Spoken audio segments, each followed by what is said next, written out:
Assalamualaikum warahmatullahi wabarakatuh. Selamat berjumpa lagi teman-teman semua.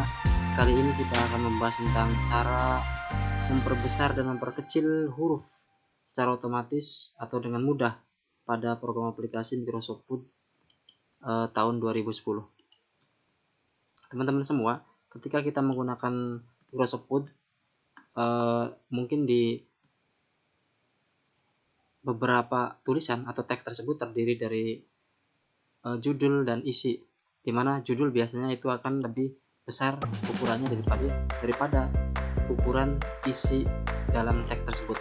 Nah, yang biasa atau mungkin yang bisa kita lakukan adalah dengan cara klik di sini, kemudian di blok ya seperti ini, kemudian kita pilih ke sini ke font size. Ini bisa kita perbesar, pilih ukuran huruf yang kita inginkan.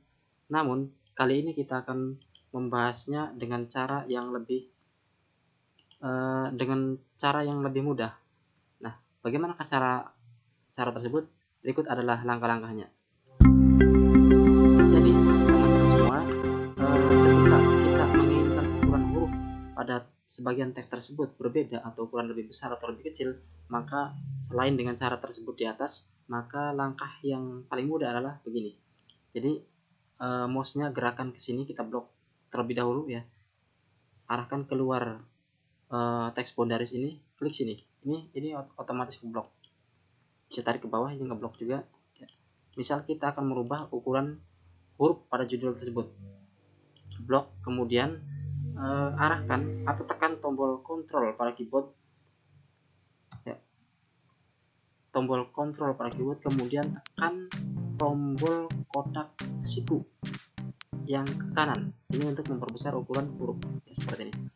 Nah, sedangkan yang ukuran ke kiri ya, ini untuk memperkecil ya, seperti ini.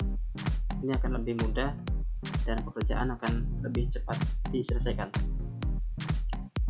Sampai di sini pertemuan kita. Nanti kita lanjutkan pada pembahasan lain yang lebih menarik.